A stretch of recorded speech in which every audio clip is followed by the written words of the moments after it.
Blog Talk Radio. Good evening and welcome to the LA Steel Show. I'm Lila and Leo will be with us in a minute. Tonight's guest, of course, is our regular partner in conversation, George Dixon, and he'll be with us in a minute. And our special guest this evening is Preston Nichols. And Preston is an author, an inventor, a man basically for all seasons who's done many things, and his area of special interest is Montauk and Explorations in Consciousness, and another book that he has written or co-authored, Encounter in the Pleiades, an inside look at UFOs, and Montauk Revisited, and his co-author was Peter Moon. And we've had Peter on before, and now we're going to have the pleasure of having Preston on. And I see that George Dixon is with us and called, and I will get him on the air. Good evening, Lila. Oh, good evening, George. How are you? I'm fine, dear. Yourself? Oh, I'm very well, thank you. And I understand you've been able to get our very special guest on tonight? Lila, Preston Nichols. Yes, wonderful. Is he with you? Yes. Preston? Yeah, I'm here. Good evening, Preston. Welcome to the show. And here's Leo. Hey, Preston. Glad to have you on. Hello, Leo. How are you? It's like one big happy party. What's that? We're like one big happy party. I think the last time we met was about 4 or 5 months ago in your laboratory. Remember that? Right. Yeah. Oh, yeah, That was longer than that, wasn't it? Actually, that was last... The last time we met was at your party, George. Yeah. Oh. The 4th of July, actually, we were there. And before that, we were out at Preston's house and had a very interesting experience there, which we'll share at another time. Or maybe even tonight. But right now, we wanted to talk a little bit about some of the books that... Well, we were going to talk, I guess, about the Montauk-Project. And that was specific, and the books that we have all of them here. We're big fans of yours, and George gave them to us to get back to him. He lent them to us, so we want to thank him for that. Because, boy, I'll tell you, I went through this for the whole summer, this series, and I kept referring back to the most fascinating stuff I've ever read. And grateful to you there. I think I'm going to call you the father of electronic sound. Okay. What do you think? Huh? I don't know. I was thinking at Preston. Are you on Facebook? I was thinking of putting you up there as the. I'll put a face up there for you. I mean, I'll put No, I'm not on any of that. I'll say father of. I personally hate computers with a passion. Father of electronic sound. Think about it. I'll start a fan club. Well, I'm not the father of electronic sound. Actually, electronic sound goes back to Edison, RCA, and those people. I know, but you perfected it. Right? No, I'm not really the first one to perfect it. No, you're too modest. Preston is very modest, I think. But let's get right to it. Pyramids of Montauk. When the title of that book is very specific, is there in fact a pyramid under Montauk, and is that why that location was selected for so many experiments and projects, Preston? Well, there is a underground pyramid that I understand has been picked up by ultrasonic ground penetrating sonar in the 30s. Mm-hmm. That is essentially right under that big 6-story building that sits right in the middle of the village. From what I've been told, the pilings for that building go down, and one each is on the side of the pyramids. Oh. And for those listeners who don't know a lot about this, why would it be important to situate your building on top of a pyramid, Preston? Well, you got to remember, most of Long Island is a sandbar. This is why you don't see buildings over 2 or 3 stories in general. Oh. And if you're going to build a big building, beyond 5 or 6 stories. You got to basically give that building a footing. Well, that makes sense. For people that build buildings like that, they like to put the footings right into bedrock. And I guess the pyramid structure was the closest thing they had to bedrock. Well, That would make a nice stable footing for the big building. Well, that makes a lot of sense. But are there any special properties that would be in a pyramid that would make it even more desirable for the kinds of projects that we understand occurred at Montauk? Well, the projects actually occurred closer to the point than where the pyramid is. Oh, I see. From what I've been able to gather, the pyramid was discovered. Then the government, the military, built a large underground facility in order to have a purchase to launch tunnels off of to go to the pyramid and to go inside of it. Now, you got to remember, a pyramid is essentially a quantum energy lens. Right. It focuses or concentrates the energy. That's what I do with the pyramids under my place here in Cairo, New York. Right. Is that pyramid is actually a power source. It pulls energy from the center of the planet and concentrates it into a beam that comes out of the tip of the pyramid, which is right in the sound room that you guys were in, is right over the tip. And where you put the head on the lounge bed is right over the tip of the pyramid. Now, Preston, that answers a question that I had, because I did notice at your place I didn't have a satellite hookup. The satellite radio that I have in my car, it went out. And that's to be expected. Yeah, it's about a half-mile radius around the around your place there. Yeah. Yes, I know. Actually, it can be more like a mile or two. It baffled me for about 10 minutes, and then I hit my head. So you dummy!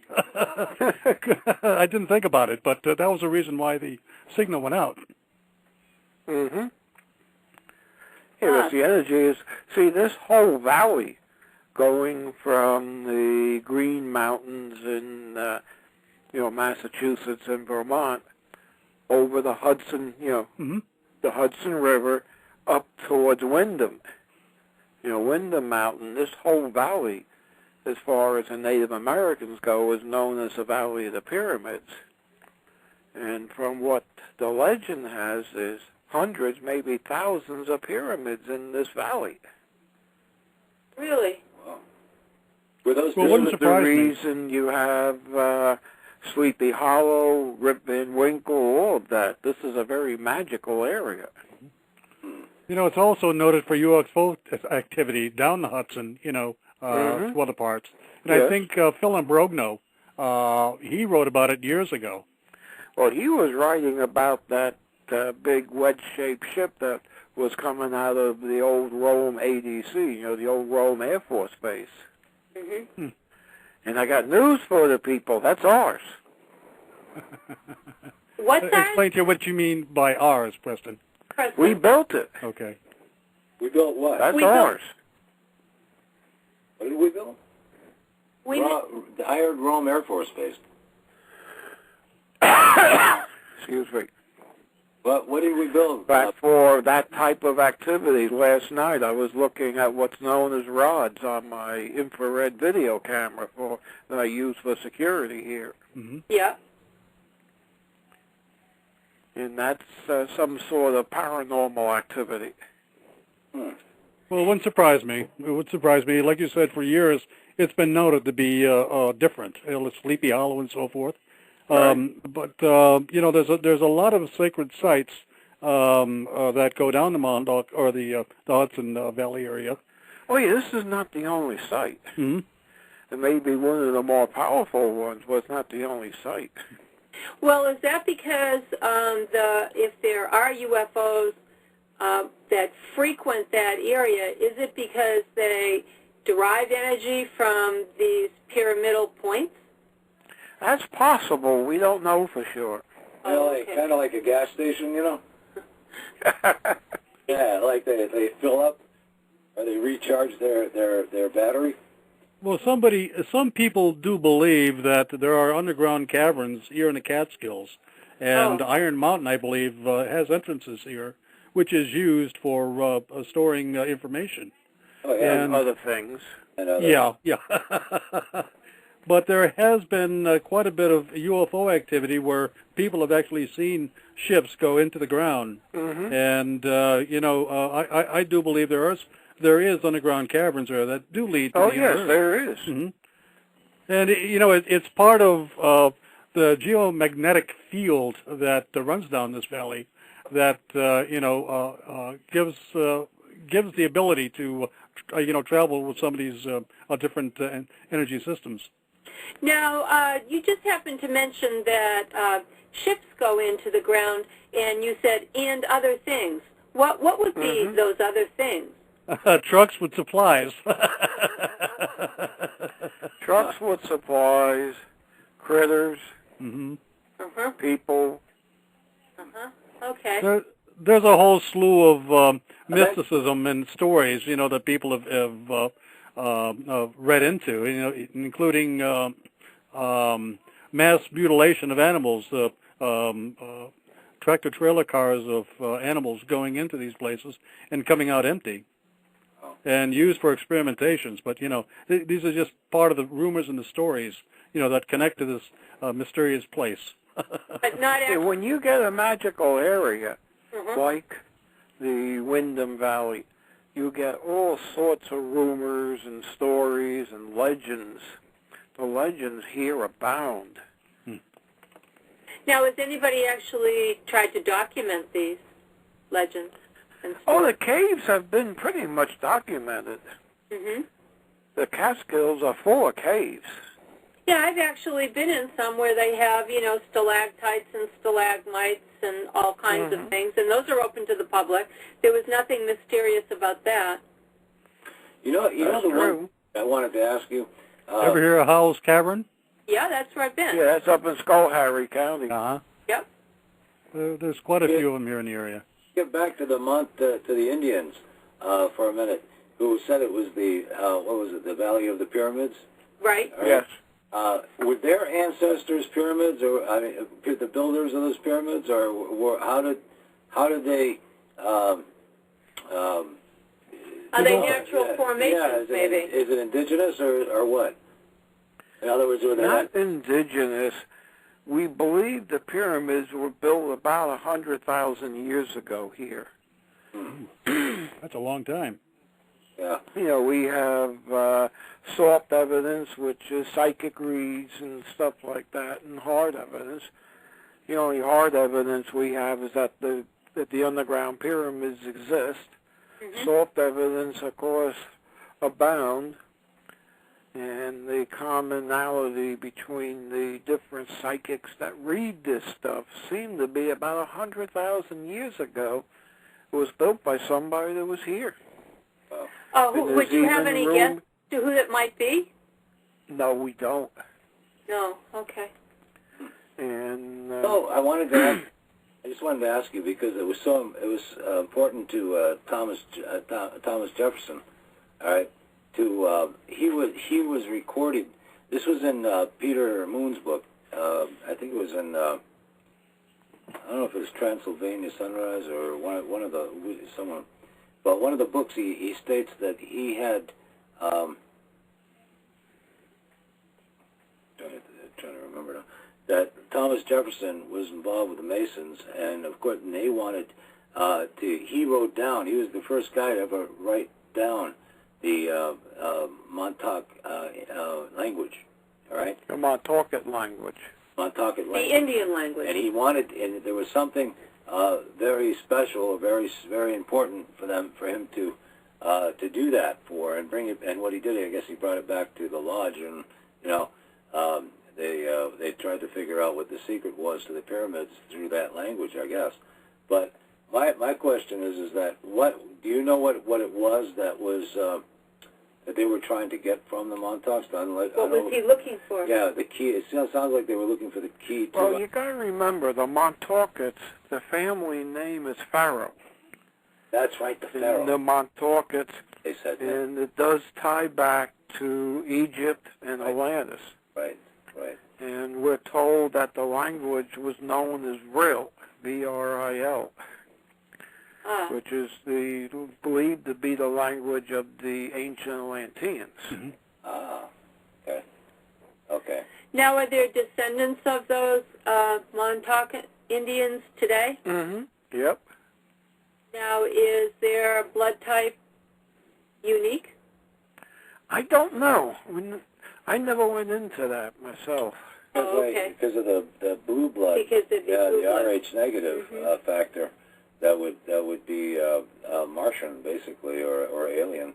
But that was what they would link them to the pharaohs. But that's what the pharaohs were, right? And they are the pharaohs were alien. Actually, alien. Their skulls were very different, and they were very tall. So it was they were different. And I don't know where I'm going with this, but I do know that we wondered if there had to be some reason that Thomas Jefferson was interested in doing this, and where it was going to, and what kind of information he was trying to mine from that. Well, you got to remember the the Freemasons go back to Scotland, Britain, and it can be traced all the way back to the Temple Knights, right? Which, of course, was highly involved, the early Freemasons and the Temple Knights, in researching King Solomon's Mound over there, and that whole thing goes back to the Atlanteans and, what language was involved and, all that stuff. Right. Preston, you're referring to the Knights Templar. Mm-hmm. Yeah. Yeah, the Temple Knights. Yes. Mm-hmm. Yeah. Yeah, they do. The lineage goes back to, the Old Testaments and Tower of Babel and so forth. Yeah. Hey, I'm sorry. How strong are I know the Templars are still around, but how strong are they, or have another faction of the Masons taken over? Well, I think I'm not going to go into that. Because I wondered if the Templars were more or less ornamental nowadays, and it's more. Well, the Knight Templar became the Freemasons, the Scottish Rite. Right. Right. Well, let's get back to Montauk. What was there an original purpose to these experiments at Montauk that we read about? What was their end goal in experimenting with time and the other things they experimented with there at Montauk? Well, the original purpose was literally electromagnetic mind control, which evolved out of the research to develop the stealth technology that came out of the Philadelphia experiment. Okay. And the time aspect was a Johnny-come-lately, which was noticed as a side effect of the mind control. Essentially, the machine that was built out of Montauk was a large, very powerful mind amplifier and could bring into fruition whatever a person's mind that's sitting in the input chair could think of. It was basically like a super wish machine. I've never heard it put that way before, Preston. But that's essentially what we built out there, was a mind amplifier. Yeah, yeah. Well, one would hope to have a good person sitting in that chair then. Say again? One would hope you'd have a very good person sitting in that chair, not a you wouldn't want a demon or something, sitting in that chair. Well, the person that would sit in the chair basically became a conduit to concentrate on the information that was given to him. Okay. The person in the chair would neither be good or bad, because generally these people, the chair people, were put into a deep trance. Oh. Okay. No, but I was thinking the thoughts, not so much the biological aspect, but the but the thought processes of a sociopath would affect. Since I've been on that chair, I think if you didn't have the right mindset, you could create a whole lot of problems. Where you're, you know what I mean, for yourself and for others. In the chair was something like why don't you guys discuss the chair for a few minutes? I gotta go visit the little room. Okay. So I'll be back in about 2 minutes. Okay. Preston doesn't like to talk about computers, but basically the chair was a direct connection to the computer, and that's a USB connection. Very simple. But what it did is it took the information from the operator, which was a human living operator, and that fed it into the computer, Now, where George, it would amplify it. do you think some positive developments came out of this research? Oh, I'm sure. Both positive and negative, dear. What do you think we're benefiting from now? From that research. And what do you think we're not benefiting from? Well, it depends on how you look at it. Yeah. For basic energies, this is on the same playground as scalar energy, scalar waves,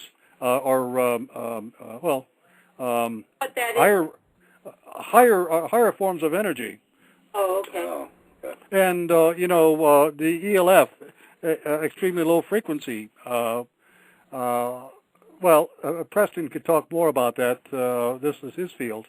But there was a lot of technology that came out of that. It was good. But there was also bad stuff by being able to, let's say, control people or manipulate atoms and living things.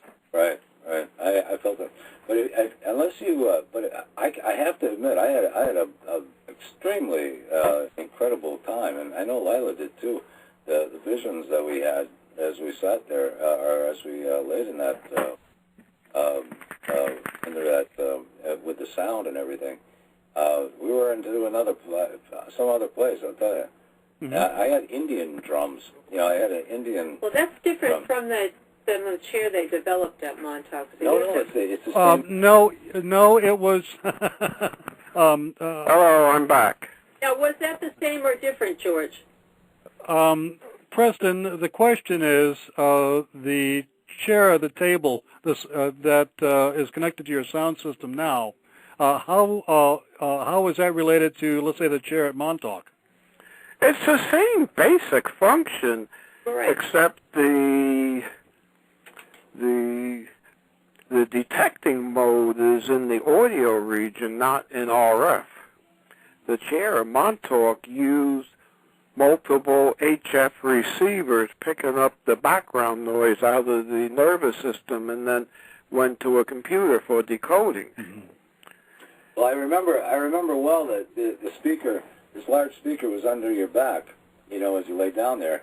And that's the bed shaker. The bed shaker, yeah.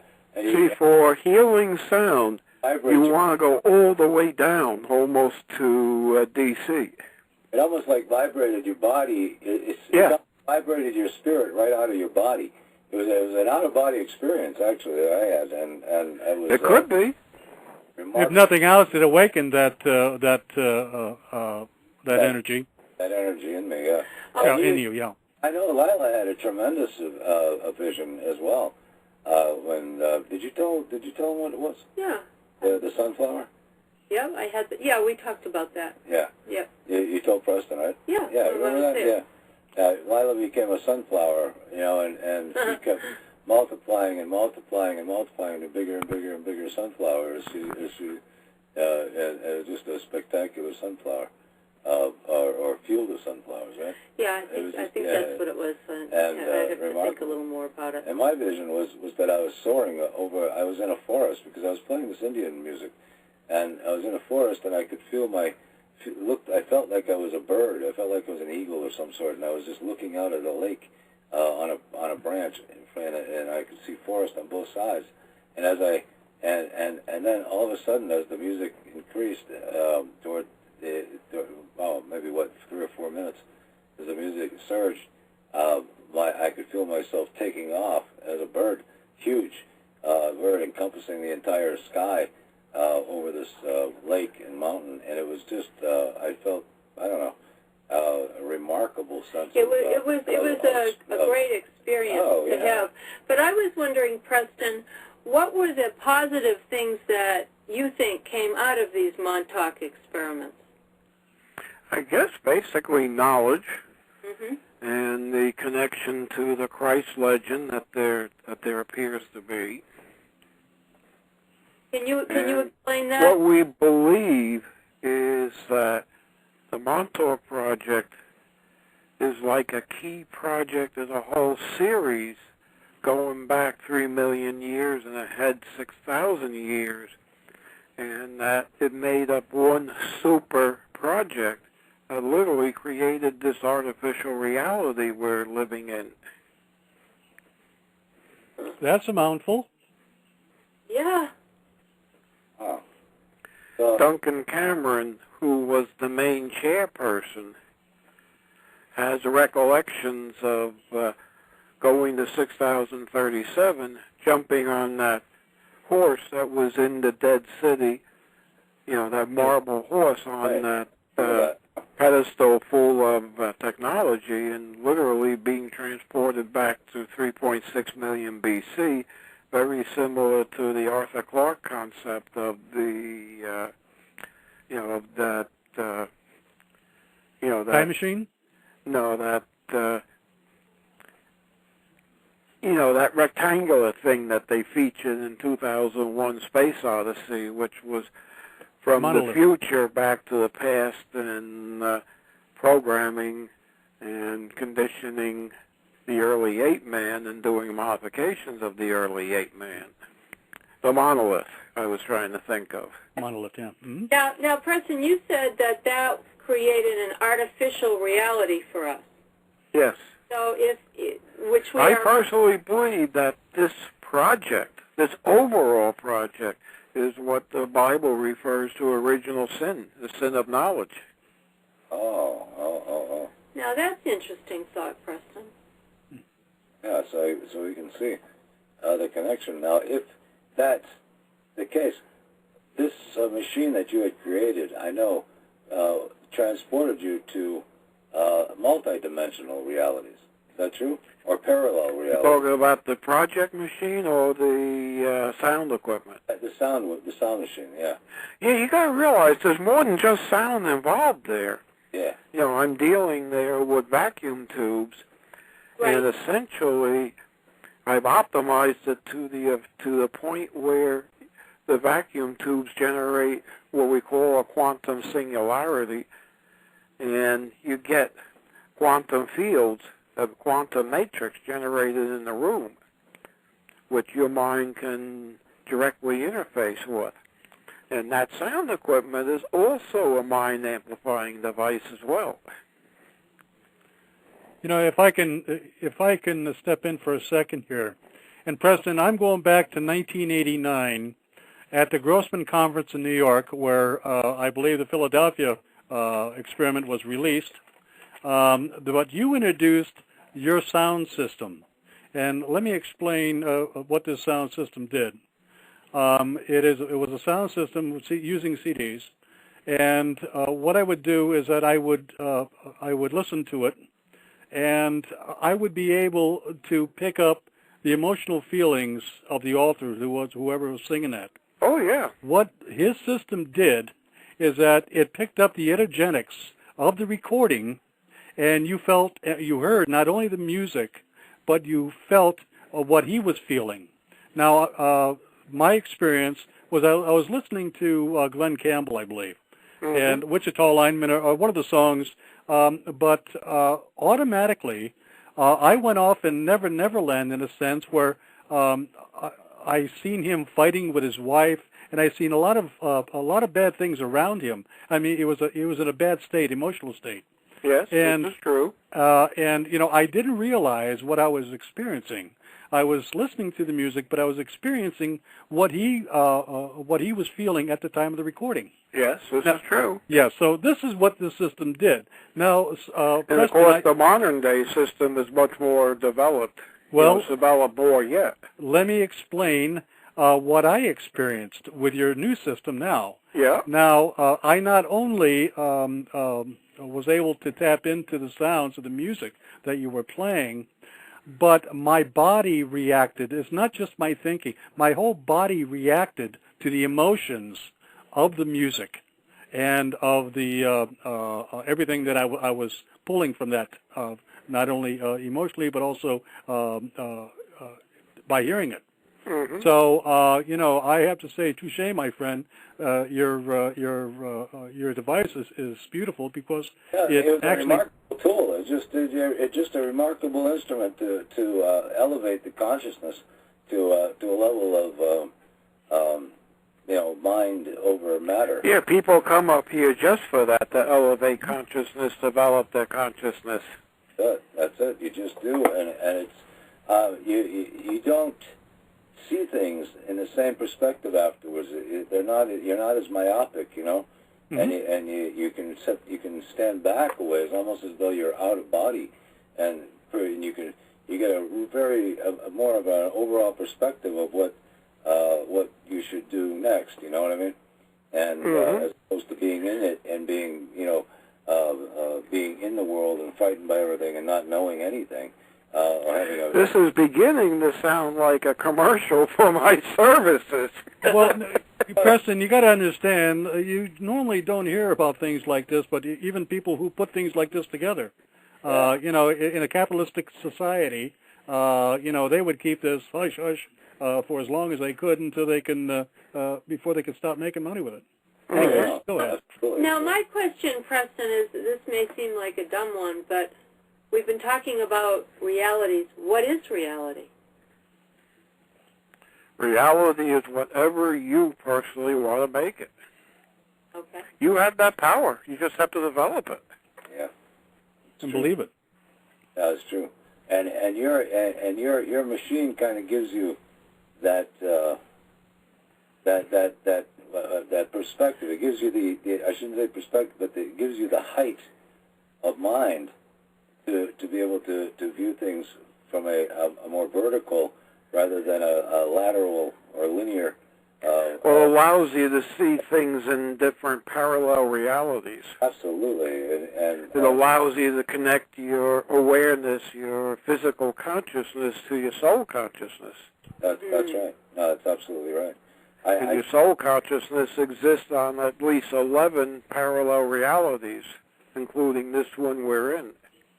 I mean, if I could tell people, you know, anything, if they ever wanted to try whatever it was, what would be the warning that you would give people? I would highly recommend it, but you know, doing this. But what would be your warning as the creator of it?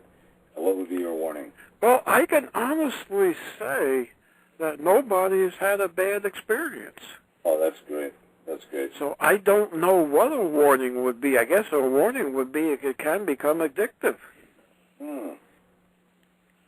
Yeah, it'd keep you in a fourth dimensional or eighth dimensional reality. Constantly. And I am open for people to come and, so to speak, take rides on the equipment. Oh, that's good. I would love to do that again. Well, you know, anytime you want. All right. Well, we're coming out of the snow season right now. Yeah, we'd love to. What I got to do is go in and clean up that room again. Yeah, we have to say, folks, it's been used, all right, but it's like, consider yourself on a ride for I don't know. I don't know how to explain it, but it doesn't. I believe this spring we'll have meetings there. People from around this area here will be able to entertain themselves with it, but also see some of the electronics that goes behind it. Like $1 a ride. Well, for a 5-minute ride. What it's about is trying to find out more, not entertainment. I mean, as I see it, That's right. That's right. You know, it's a wonderful experience. I don't think we should minimize what this is. No, it's a valuable tool to your subconscious. And I use it for meditation or vision questing. Yeah. It's definitely. I mean, I'm now known as the musical shaman, the musical technical shaman. The musical shaman. Being that I'm part Native American. I was going to ask you, do you have indigenous people come and talk with you about this? Oh yeah. Oh, that'd be great. We'd love to attend some of those. And but that music can be one of the most powerful meditative aids of meditation that you can have. Yeah. Music can take you right to a place, almost any place you want to go with it. Oh, that's true. That's true. Yeah, well, sound is very important. What you say and how you say it has always been minimized in our society, but it's really one of the most important things, I think. Yes. Because actually, spoken language can affect the development of crystals, and especially harsh and unpleasant language. People don't realize. Yeah, but even pleasant language creates more beautiful crystals. That's right. More geometrically perfect crystals, and then maybe the negative creates these deteriorating crystals. And maybe if people saw more of that, they wouldn't speak so poorly. Yeah. Whenever I get angry and want to curse all over the place, sometimes I just think of that experiment, that crystals destroy, and then it thinks I can stop myself. But sometimes I can't. We've probably all been there. So what is it? I know Lila has been. Do you think, Preston, that we're going the right way from these experiments that have happened at Montauk? Do you think that the government is using this information in the right way, or would you like to see some of it not used? Do you think there are things we have to be careful of? Oh, yeah, definitely. What do you think, George? You're very quiet there. Well, with everything, I take the neutral stand. I mean, you have good aspects and bad aspects coming from this. But, the thought that I had and the question that I was going to ask Preston, that I know Peter Moon, he co-wrote the Transylvanian Sunrise, but he mentions there that they have a Hall of Record in the Bulski Mountains in Romania. Gesundheit. Yes, thank you. And my question was, they found that this cavern or this Hall of Records deep within this mountain was connected or tunneled to Iraq, to Baghdad. Oh, no kidding. And yes, well, the reason why they found this out was there was an alarm. There was a joint effort, I believe, with the Romanians and the Americans, who actually went into the Hall of Records in the mountains. I remember that. And yeah, I remember that. You said that. Let him finish. Go ahead, George. Yes, and what happened is the guards and so forth, or the people who were watching the entrance in Iraq, got some type of signal, or there was some kind of device or signaling device which told them that somebody broke into another chamber or was in another chamber that was connected with that. Right, I remember you said some of that. Now, I believe there was another connection that was, I believe it was a connection that went to Tibet, in the Tibetan mountains. Now, I'm just wondering, is maybe this pyramid that, Preston, you were talking about underneath Montauk, you think that could be another entrance or a possibly Hall of Records cache, if you'd want to call it that? Well, I don't know if it's a records per se, but when we finally got in that pyramid on the Montauk, it was filled with optical technology. Optical, what do you mean? It was filled with a technology base, which most likely is from Atlantis. Well, it wouldn't surprise me there, but I know there is connections with in a tunnel system that goes out, to the Midwest and other places, I'm sure. But I wondered if this possibly could hold a record of past cultures or even aliens. Yeah, very possibly. Yeah. So when you think of aliens, which aliens are you thinking about, George? Which cultures? Well, I think at this point I would have to go to the Martians. Mm-hmm. Yeah, the Martians. What about? And or I should say extraterrestrials, maybe from this solar system, and other planets in our system. What about the Pleiades or Sirius? Oh well, those. Well, the Pleiadians were definitely involved. Yeah. I don't know about the Syrians have been involved, but I don't know. I don't know. Preston, you said the Pleiadians were directly involved. How were they involved? Well, the Pleiadians have always had a soft spot, so to speak, for mankind, because mankind was one of their experiments. Now, you claim we've always had an interest in the intelligent development of life here on this planet, right here and now, and going back through the ancient past. The Pleiadian influence goes back at least 250,000 years. Now, you were, in your book, Encounters in the Pleiades, I believe it was... I'm not sure what I just said, but I was just... No, but I was just saying... bringing the influence through. There you go. No, but I'm looking at the book right now. It's Encounters in the Pleiades, and inside look at UFOs. And I believe it was in this book that you said that you had, at the age of 11 or 12 or something, you were abducted. 17. Was it 17? 17. Because I remember in that I remember the story that you told about being in an auditorium and being able to fix the electronic speakers. Mm-hmm. You were about 12 or 13 years old. You said you had an unusual understanding of electronics at a very young age, and I think yes, I did. That's right. And then you were abducted, but you only learned. Yeah, I went for a trip at 17. Right. Oh, you went for a trip at 17. Yeah. Yeah. And then they taught you this advanced all this advanced electronics. Is right. That that's what it was, right? Mm-hmm.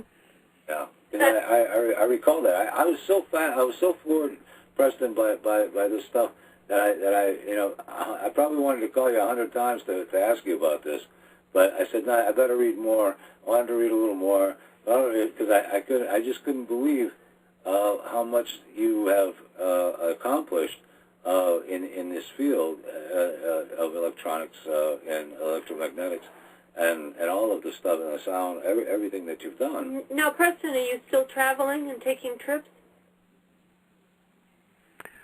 I really don't know for sure. You don't? I don't know for sure. Do you follow? I gotta ask you. Do you follow your intuition? I mean, do you follow like if something says I gotta go do this? I have to. Do you just go and do it? Do you just kind of impulsively follow it, or do you have to really think about it and weigh it and everything else? Or do you just kind of go where the inspiration takes you? Both. All the above. All the above. Preston does about anything he wants. If he feels like working today, he works. If not, he doesn't. Oh, I got new tires. I'm retired. Oh, there you go. So, I got new tires. I can, I don't have to worry about where my next meal is coming from. It's social insecurity. You're good for another 30,000 miles then, right? Yeah. So that's great. But no, we'd love to come back and see it and sure. Get on that ride with you again. Get on that journey. But it was fun. Johnny had a great time too. He got a little. John Berman. You know, John Brennan, the Irishman. Remember him? Yeah. Yeah. Well, John got a little strange because he put all that organ music on. Remember, and you know, that Irish organ music or whatever it was, and he just. Oh, the organ music was Bach. Was it Bach? Well, I think it was. I called it Irish organ music. Yes, That was Bach, the what I call the church sequence. Right. But he just kind of, I don't know where he went with that one, and he wasn't sure either. But he had a great time, and I think he'd like to do it again.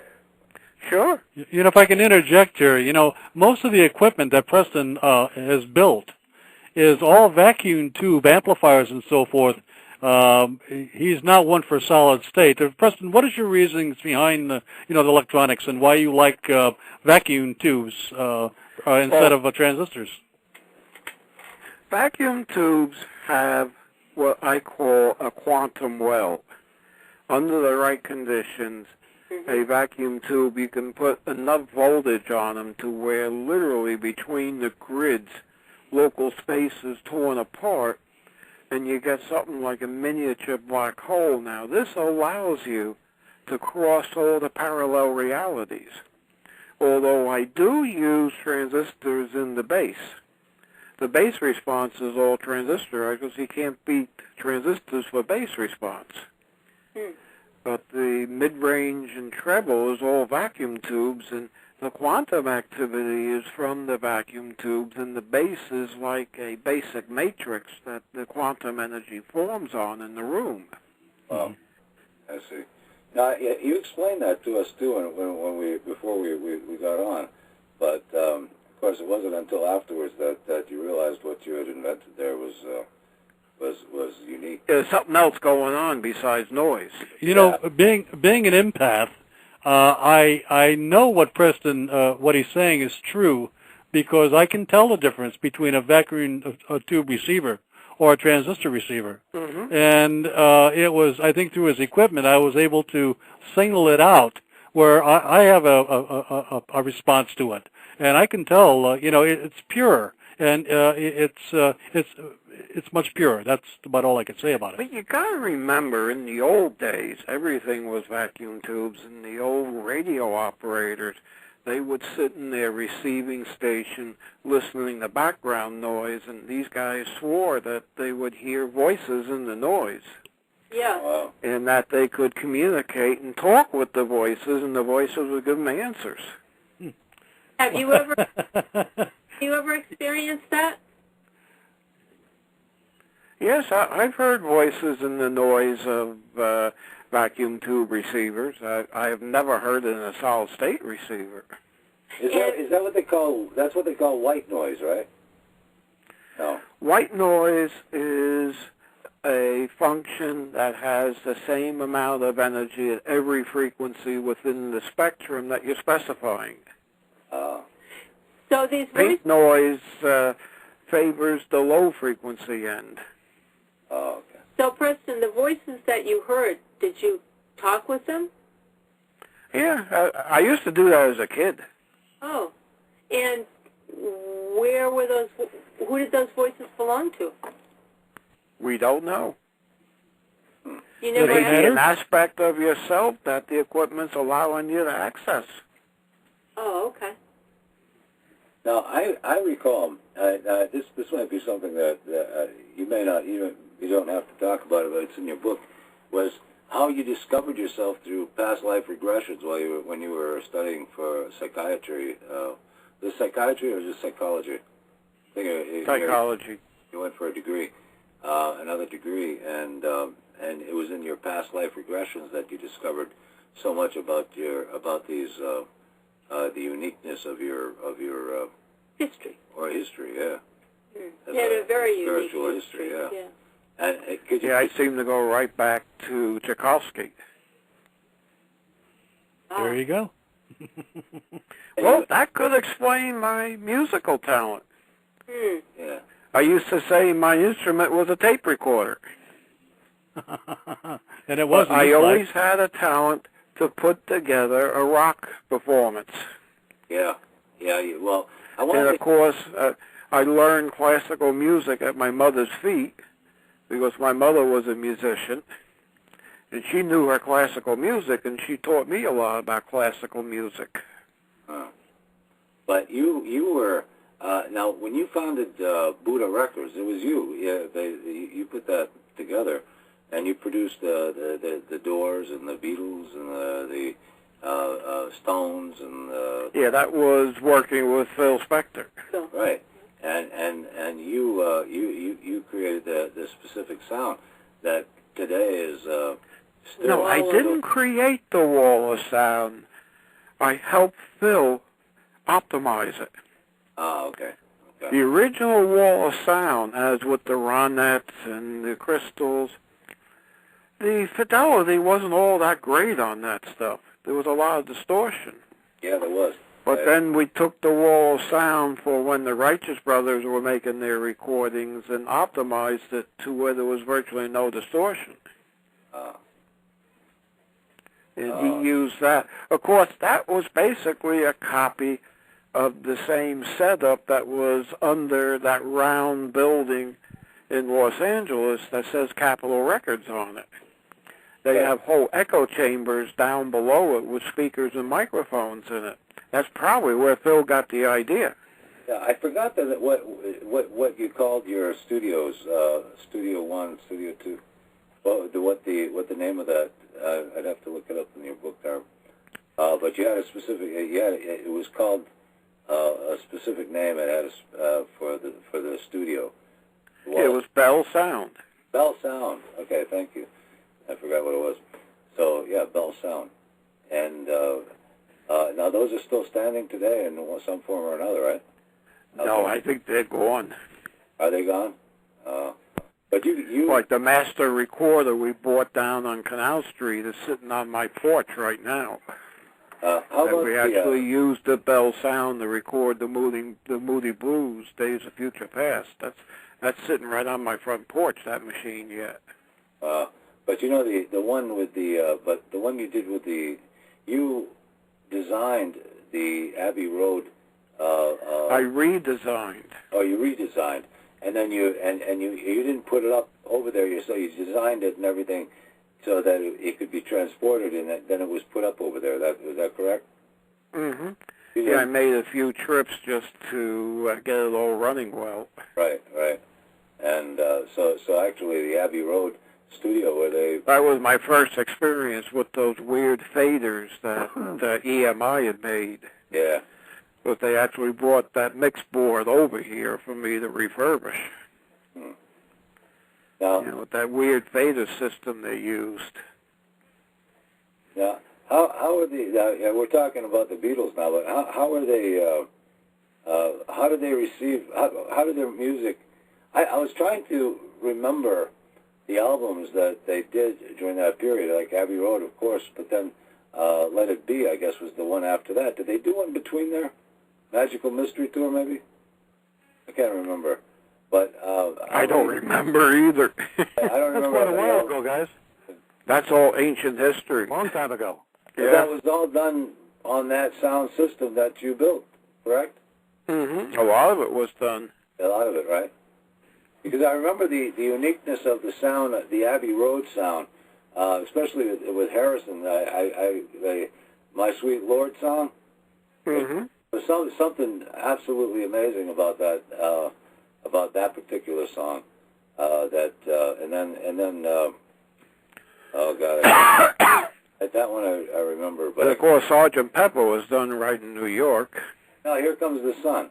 Here Comes the Sun was on that. Yeah, that was done in England. Yeah. You got to understand, a lot of things happened in electronics in those years, the 50s and the 60s. I mean, going to transistors, and even in using it to produce music. There's a lot of experimentation that went on, and some of it was exposed with the rock music. There's no doubt about it. Mm-hmm. So it's the music itself is the key or the the objective here. Well, we really did not get away from vacuum tubes until about the mid-'70s. Yeah. Were you There was still a lot of, in the late 60s through the early 70s, there was still a lot of vacuum tube equipment out there in the different recording studios. Were you out there doing the, were you there in the Sgt. Pepper? Were you involved with the Sgt. Pepper? Yes, I was. Album, yeah. And then what was it that you were able to create there? That was before Abbey Road. Yes, I was prior to Abbey Road. In fact, it was the Sgt. Pepper Project that got me the job to refurbish the Abbey Road's studio. Oh, yeah. Because those were outstanding albums. They were just outstanding. What part of, was there a specific part of the brain that they were targeting with all their music? Or was there I guess the part of the brain that has dollar bills in it. It has a dollar bill. I remember Paul McCartney is a fabulous businessman. Yeah. Well, focusing in on its sexual chakras. That too. Oh, what do you always hear? Sex, drugs, and rock and roll. There you go. Yep. You know what I read today? I was reviewing. Day in a Life was basically a drug trip. Well, yeah, I was. Life is a trip. I read today. I was reviewing a book today by this author who quotes McCartney as stating that he, when he wrote Yesterday, remember Yesterday, he said there was a quote by him in the book, and it was he stated that he received that in a dream. All right, he got that in a dream, and he woke up and he couldn't remember if he wrote it or where he got it from because he couldn't remember writing it, and then it just came to him, and he put it down, and it became the most played song of all time on radio. So but like Bob amazing. Dylan said didn't he say similar things, that he could never touch the universe? In the last interview, one of the last interviews he gave for television, he stated that the interviewer asked him if he could capture that voice that he had back then, and he looked at me sadly and he said, "No, I can't." He says, "I don't know where it came from. I don't know how I got it." And doesn't know why it left. And he just said, "I don't really know why it left." But he says, I gave it everything I had. The music. Yeah, and he says he gets glimmers of it, but he can't. He's never been able to capture it. Yeah, and I felt sad for him because of the, you always have. I mean, you lose that voice. It's just. Sometimes you win, sometimes you lose. What can you say, Leo? No, it's true, but it was a bad thing, though. But I think he still has it. It's just that he can't find it right now in the last. I'll tell you, I used to really admire Tom Waite. I loved his stuff, but boy, I picked up that last album of his, and in fact, I got it here. It's called what is it? It's one on tour that he did, Glitter and Doom, and his live album. And he got a little rough around the edges on that one, and a little hard to listen to him anymore. On that particular version, but that was an experimental one as well that they were trying to do. Well, you're kind of getting off topic there, Leo. But anyway, I was thinking, have you heard that album by any chance, or anything? No, I haven't. No, it's an interesting thing to listen to. He gave me a CD of it, but I haven't listened to it. Take a listen to it, see what you think. Yeah, Leo. Before it gets too late, Preston, do you have an email address where some of the listeners would want to email you? No, I'm a phone person. Okay. And I'm in the phone book. Okay. You look up Preston Nichols in Cairo, New York. There we go. Or as they say, Cairo, New York. Or if you want to put a phone number out, we can. I have no problem. Would you mind? I mean, if anybody has a problem, they can email me, Brother Dixon at AOL.com, and I'd be glad to, pass on the phone number. Or why don't you give it? Or if you want, if you feel comfortable giving the phone, go right ahead, and people can contact. Yeah, it's area code 518-622-9397. Again, it's 518-622-9397, and I can be written to in P.O. Box 13, Cairo, New York, 12413. There you have it. And I think where we just went off the air, but I wanted to. I just wanted to say, okay. We went out. They got your phone number, and people will be able to pick it up in the archives right in about 10 minutes. Sure. So, but I want to thank you so much, Preston, and George. Thank you for coordinating it for us. Yeah. And we'd love you back on again, Preston, to talk about some of your other books. We kind of got a little bit off topic there, but it was still delightful to talk to you and connect up again. Yeah, you guys want to come over? Just give me a call. Come on over. Well, we'll make a date within the next month or so, Preston. Sure. That's for sure. Yeah. By then, I should have the sound room cleaned out again. Well, maybe I'll come give you a hand with it, Preston, if you need be. No, it's something I have to do myself. Oh, okay. Well, fine. You have to understand, I'm retarded now. I have all the time in the world. Yeah, and I'm retarded, too. Well, my daughter Heather had a baby last November, and the baby came home now, so it's old sounds that I haven't heard, geez, in 23 years, you know. Oh, let's hope you don't have to bring up your grandchild. No, I don't think so, Preston. Those years are over with, my friend. Huh? Oh, well. Archive, for those who don't know, he's got an archive of music that you won't believe. Anything that you ever heard of, he has somewhere in that room in his archives, and he can play it for you, and you can have an out-of-body experience in that thing. It's a wonderful ride, Preston, and it's a great mission. Okay. It's great to talk to you, and we'll be talking to you real soon. Enjoy. Okay. Okay. Enjoy. Bye-bye. I'll be sticking with you, Preston. And we'll be talking to you soon, George. Okay. Okay. Good night now. Bye-bye. And do I hang up now? Yeah, you can hang up. You have to all right. Okay.